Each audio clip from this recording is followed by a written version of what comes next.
ஆனால் சும்மா விஜய் ஏதோ சொல்லணும்னு சொல்லி கொண்டிருக்கிறார்.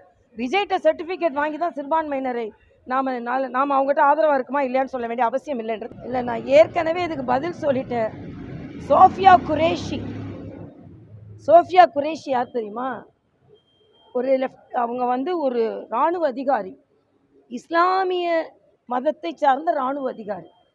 ஆப்ரேஷன் சிந்தூரை பற்றி இந்த நாட்டுக்கும் உலகத்துக்கும் சொன்னவங்க அவங்க.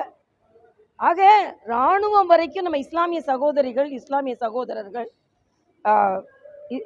Minority PMs, minority improvement point அஜெண்டான்னு ஒன்று இருக்குது. 15 அதில் எப்படி மைனாரிட்டிஸ்க்கு ஹெல்ப் பண்ணணும்னு ஒரு அஜெண்டா இருக்குது, ஒரு திட்டம் இருக்குது. ஆக மரியாதைக்குரிய பாரத சப்கா சாத் சப்கா விகாஸ்ன்னு தான் சொல்கிறார், எல்லோருக்குமான இணைந்ததுன்னு தான். ஆனால் சும்மா விஜய் ஏதோ சொல்லணும்னு சொல்லி கொண்டிருக்கிறார். விஜய்கிட்ட சர்டிஃபிகேட் வாங்கி தான் சிறுபான்மையினரை நாம் அவங்ககிட்ட ஆதரவாக இருக்குமா இல்லையான்னு சொல்ல வேண்டிய அவசியம் இல்லைன்றது எனக்கு. அண்ணாமலையிடம் பழக்கம் வாங்குறதுக்கு டிஆர்பி ராஜாவுடைய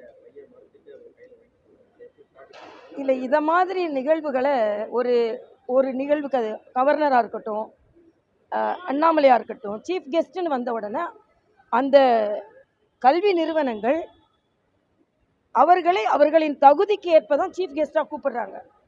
சீஃப் கெஸ்ட்டாக கூப்பிடும் பொழுது அந்த சீஃப் கெஸ்ட்டுக்கு மரியாதை கொடுக்க வேண்டியது அந்த நிகழ்வுகளில் நடைபெறுகின்ற நிகழ்வுகளுக்கும் உரிமை, அதே கடமை, அதே நேரத்தில் அங்கே விருது வாங்குவர்கள் கடமை. தனிப்பட்ட உணர்வுகளை வெளிக்காட்டுவது சரியானது கிடையாது.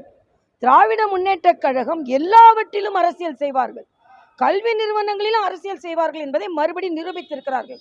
இத்தகைய காழ்ப்புணர்ச்சி அரசியலை தயவு செய்து கைவிட வேண்டும்.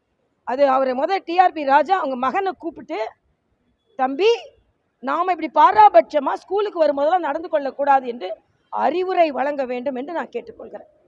நன்றி தம்பி.